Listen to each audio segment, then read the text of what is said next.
I was saying that Nnamdi Kanu is being kept in detention deliberately by Southeastern politicians. They showed themselves in the last few days. All right, my people, on our day today, I salute every one of you right there. On this particular one, Sowore, he granted an interview last night after the whole protest, the whole ransacked what happened in Abuja and some few other states across Nigeria on free Nnamdi Kanu. Yes, we need to hear what Sowore have to say. You know, Sowore said, one of the things that I've said so many times on NWATCH media, that the Southeastern elites, or rather governors, or whatever you want to call them, the top ones, they are the reason why Nnamdi Kanu is still kept in prison today. Sowore went on by spilling out a lot of things that a normal person cannot say.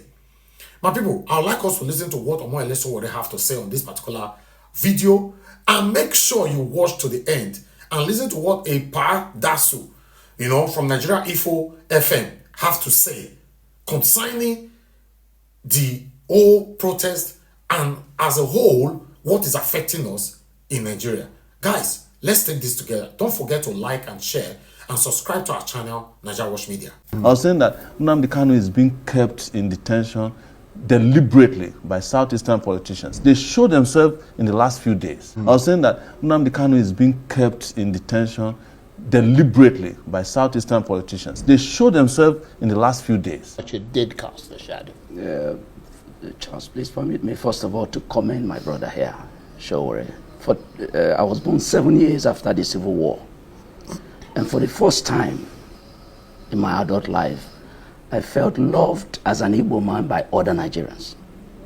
Another Nigerian took it upon himself to say enough of this balkanization of fatherland. Well, that's a bit of an exaggeration, isn't it? But that's what it is. Igbos are across the country doing business and attending to their affairs. That is earned by merit. I'm talking about someone sacrificing his own liberty to say there's a brother in there, because an injury to one should be an injury to all. If we are to build our country, then indeed we must have that understanding that together we should, not by letting some people out of this whole process. So, my brother Sowore, thank you.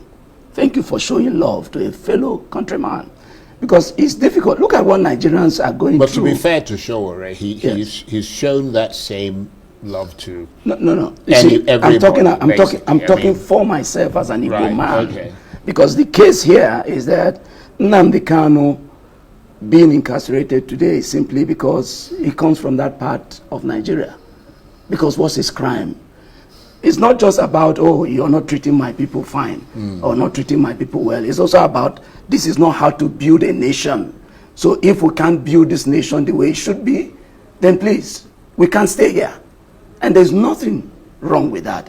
And if you think there's something wrong with it, call him to the table and discuss what are the issues. Okay, if you're not comfortable, what can we do better to ensure that some of those grounds of yours can be addressed and all that. So sincerely, today again, being that it was peaceful, because it was well declared by the convener of this very protest that it is a peaceful protest, and it was peaceful.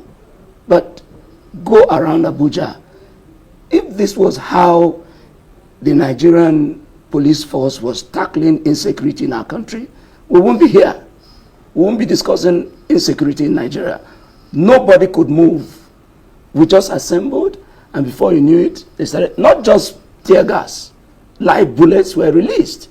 Not just at one location. Even when we now said, okay, since you have stopped us from convening around this so-called big men area, we're moving to the people. We moved from there to Beggar, roundabout, and then from there we moved to, they came there and moved us to Otako. They still came that way, tear gassed and all of that, and then moved also to Apo and all that. You now wonder, what is it that the Nigerian government really wants from the Nigerian people? Right. For us to be violent? Is it because we decided to be peaceful? Right. So indeed, it's unfortunate that this is the country that we found ourselves, but it cannot continue this way. The traction around this particular protest was beyond just Nnamdi Kanu. People are fed up with the system, and they cannot deal with the fact that somebody who hasn't committed any offense known to law, an offense that is triable, that's the way I'll put it, is held in detention. Whereas that same week, the president is pardoning drug dealers, kidnappers and murderers, and Nnamdi Kanu, who you can't establish any offense against, is kept perpetually detained, he's tortured, he's harassed, his lawyers, his lead lawyers were speaking, is in detention. I have to say that the time is ridiculously long. Yes. I mean, upwards of 7 years in detention. I mean, So it doesn't make any sense at all. You see, the larger Nigerian nation is itself an open prison. I spent 5 years here over a boat. So sort of Gaza. Yeah, That was but Gaza is better than Nigeria in some ways. I wouldn't go that far, to be honest. Gaza, throughout this period of bombardment, had electricity. so I had some kind of water supply that you can't get here. The sewage was. I am not in any way saying this, so you don't misunderstand me in the future. But Nigeria is, you can't even define what is wrong with Nigeria. It's like a nation that is at war, with itself and against itself. Yeah. And when you see this happen, what we have experienced with Nnamdi Kanu, with terrorists walking around, the federal government even went and attended the naming ceremony of one of the bandits after they met in Katsina, you would ask yourself, why am I here? Why am I in a country like this? And that is probably why most people call Nnamdi Kanu a prophet, that he saw into the future that this country is not the kind of country you want to have your children in. And there's nothing wrong if you want your own country. This international law recognizes that. If I declare Sowore Republic tomorrow, what are you going to do to me? Arrest me and detain me perpetually?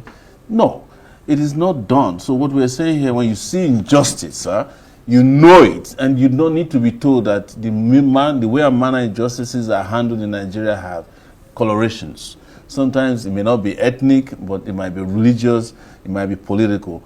I was around throughout Abiola's persecution. Abiola did not declare more than saying, I'm president because I won an election. He died in detention. They kept saying, we were fighting in those days, Abiola is in detention, Abiola is being handled by the courts, it's being handled by the court. He wasn't being tried. The Supreme Court had gone on break. So the same thing that I'm alarmed, and I'm saying this to anybody who is watching, I'm alarmed, I'm shocked that we're in a country where there's anybody who feels what is being done to Nnamdi Kanu is okay. And I say this particularly of my Yoruba brothers who make these comments. Some of them even have the audacity to send me messages personally. They'll be sending you all these videos, because your brother is in power. But I was the only person when Sunday Igboho's house was raided and all his people were, including his cat, was killed. I was the only person in this Abuja who went to the Federal High Court who pushed the DSS out of the front of the courtroom. And that was the day his people were granted bail. Nobody talked about it. There are Yoruba activists who went and invaded a radio station in Ibadan. Have you heard about them anymore? Even Sunday Igboho, my brother, is back. He's actually, he's moving around freely. Nnamdi Kanu has never carried a weapon before. Most of these guys have done things like that. Why are we treating the Igbo man differently? And I'm not saying that to whip up something, because I'm ashamed, of course, of these Southeastern leaders. Because when I was on your show last time, you remember, I was saying that Nnamdi Kanu is being kept in detention deliberately by Southeastern politicians. They showed themselves in the last few days. The deputy speaker was asking people not to join peaceful protests. All the governors kept quiet about it. The Ohaneze Ndigbo person, I heard is a wicked version of Ohaneze Ndigbo. He's saying that nobody should go out to fight for the freedom of a person who's innocent of any crime. And we are here saying it is normal. It is normal. Even the policemen who were shooting at us today were fighting for them a month ago to get their pension and gratuity. They were the ones shooting at us. They saw me today, came close to me, and they were shooting directly at me. 4 times today, the policemen I fought for. There's something wrong with this country, sir. Let me ask you this, Dixon Irebu. If Nnamdi Kanu is released today, do you believe that it'll stop his group from calling for the Southeast to secede from Nigeria, assuming that is the issue? Or is it something that is beyond him alone, and therefore he should not be held entirely responsible for it? Because I think somebody made the point earlier today that you had the Biafra war before him, and of course groups like MASOB, etc., before IPOB. Yes. Even Nnamdi Kanu is released today, first what it will bring is a separation from the call for secession or for the call for Biafra away from the criminals who have wrecked the Southeast today.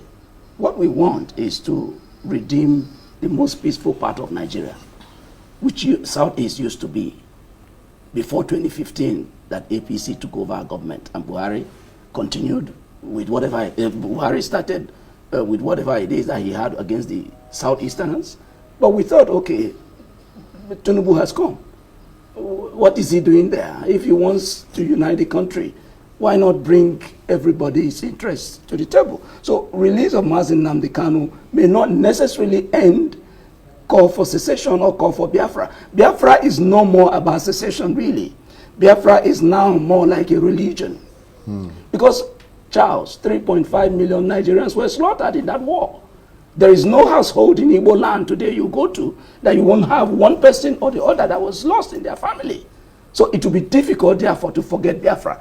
What will bring about an end to the call for secession will be this country allowing for equity for all, justice for all, fairness for all. That is what will end any form of secession, whether it is Yoruba nation or Biafra nation.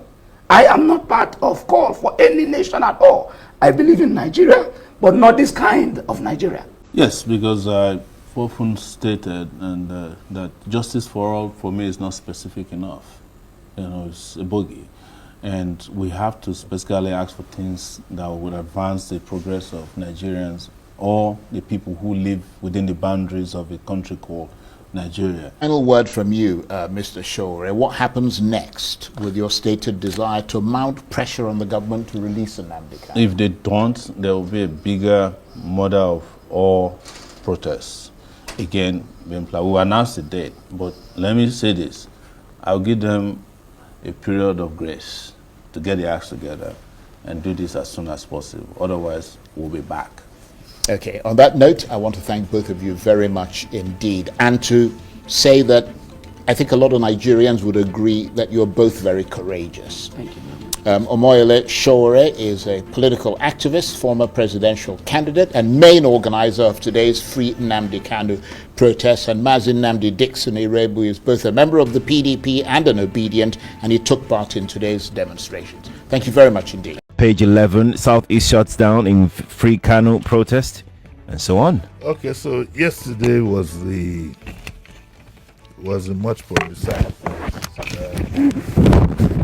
much publicized match to free Nnamdi Kanu, who has been standing trial.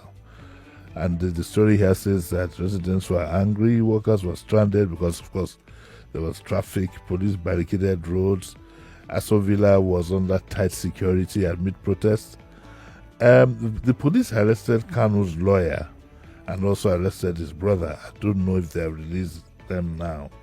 NWACH condemns assault and arrest of journalists and demand replacement of damaged tools. There were videos of journalists who were covering the event and were also being harassed by police. I mean, that is we don't see, even during wars. If you look at during wars, during the recent Israeli whatever, the journalists who are identified by press were given free movement. But our police, journalists were harassed and so on and so forth. Of course, the tear gas was quickly used to disperse them. I would call on the police to always, exercise some restraint. Were they unruly? The videos I saw didn't show that. They were not on the damaging spree. Why don't you? You see, you must learn. If you don't want us to have democracy, then let us know. Then we have dictatorship or military government. But for people to hit the streets and say, in demand of whatever it is, you have to learn to control them, not to disperse them. But that's a story for another day. It's much deeper than that. Sanction Ejimako for role in protest.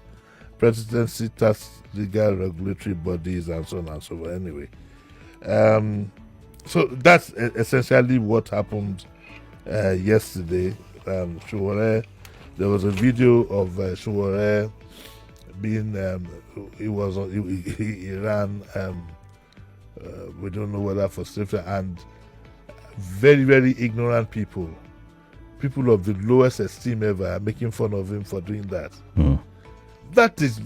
It just shows the kind of Nigeria that we live in. Why they run? Why he not stay? They turned the whole thing into a laughing and were making fun of him. See, you might not agree with the guy, but you have to give him kudos that you should realize that if you want for the likes of Ganifa Wemi all down to Sowore, Bekor, and some Kuti fella, so many people like that, you'll get permission to go from your room to the toilet in your face-to-face house. These people are brave people, and they should not be ridiculed. The people you should be ridiculing, you don't ridicule them. You know, I don't understand the mentality of our people. You might not agree with the protest that he's doing. That's a different thing entirely. But it's sad when I heard some people ridiculing Sowore that he ran. Of course, when you are tear gas, you will run. You don't want to stand up and die. If you hadn't had that mentality, he would have been dead long time ago. I know he can go overboard once in a while. All of us do. But Sowore we have a lot to thank him for, minus this one. We have a lot. The fear of him alone creates some kind of balance. You know? And so, essentially, there's nothing new except for one place where the spokesperson of the president was this sanctioned Ejimako for participating in the protest. Presidency tasked legal regulatory bodies. Also reacting to the protest, Special Advisor Bayo Ononuga called on legal regulatory bodies in Nigeria to sanction Ejimako for participation in the protest.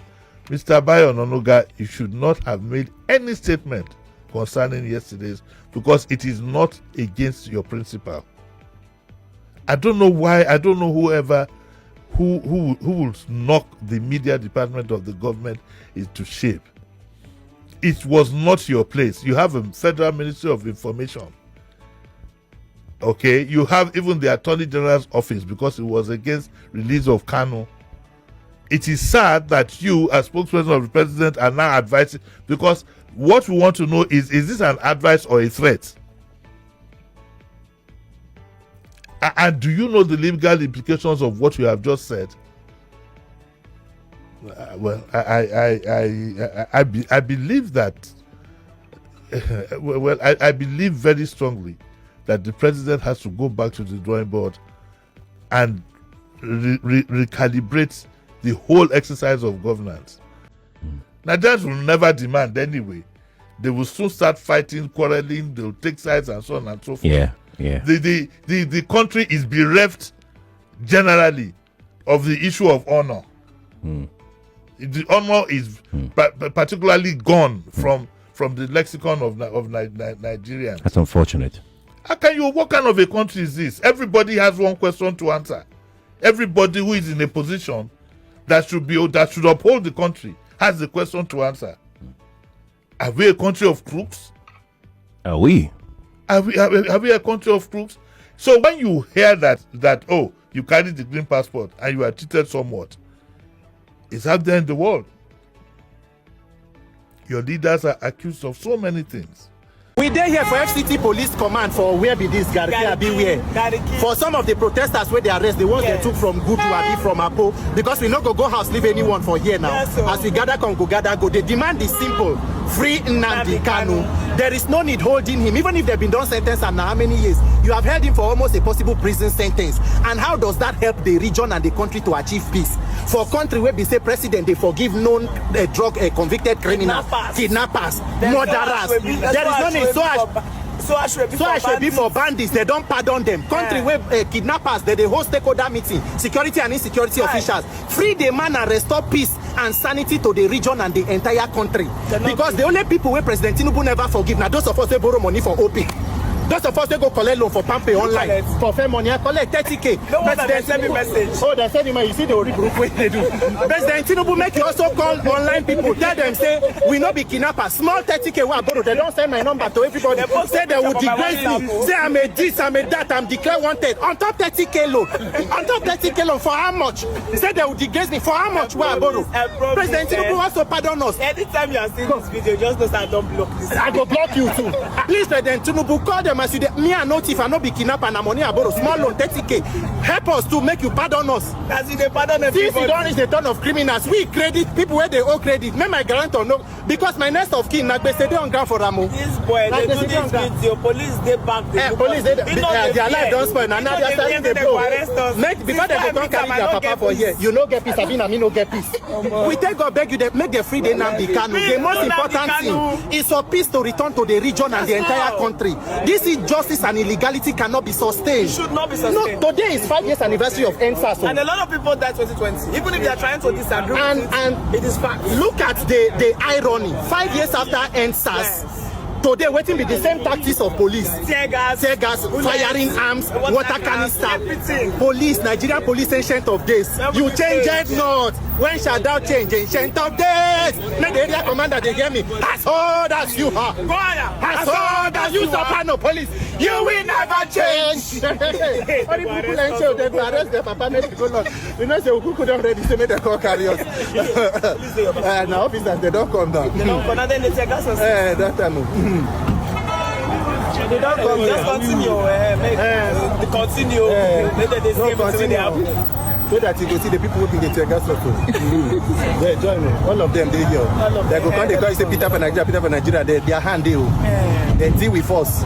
They nearly want to kill us, put us take us. They look them, they look them. They will do one, just they look them. No, do like say, you know this. They focus on the they look them, Carry the camera come. Film their face, film their face. When I was in their van, they handcuffed me very tight, and they were making some statements that I heard of. For instance, how could a policeman be telling me, oh, you are even an Igbo man, and you are protesting in Lagos? As if they have forgotten. When Jonathan was in power, it was in Lagos we staged the protest against him. It was in Lagos we started all the protests that brought in democracy in this country. Why all this? Coming from police officers. I was even highly disappointed at the commander of Mopo 20, one ACP Idris. When he came with all his men. He said, bring him down, and I was brought down from the van. He said, remove his handcuff, let him start his protest. I'll kill him here right now. He was telling me. They told you to your face. He told me, the ACP told me. He said, I'll kill him right now. Remove his handcuff. It took the intervention of the area commander of Area G, who happens to also be an assistant commissioner, to have said, please let it be. And I want to give kudos to the CP who made a call to the area commander, and the phone was handed over to me. And he asked me what was the situation, and I told him. I spoke with the CP, and the CP immediately ordered that the handcuff should be removed and I should be treated in a VIP way. And I was taken in the area commander's personal vehicle down to my place. But I want to tell you that, if we must get it right in this country, we must begin to remove ethnicity from everything we do. I saw people reading ethnic meaning to what was happening. As if when Gani Adams was picked in those days, an Igbo man did not protest. As if when Igboho was picked recently, Igbo man did not protest. We must get it right. All right. Most especially coming from police officers, I will not take it. Right now, my necklace worth 500,000 has been taken away. I feel pains on my hand while I talk to you. Your necklace worth 500,000 has still not been returned to you. No. Even my megaphone, not returned yet.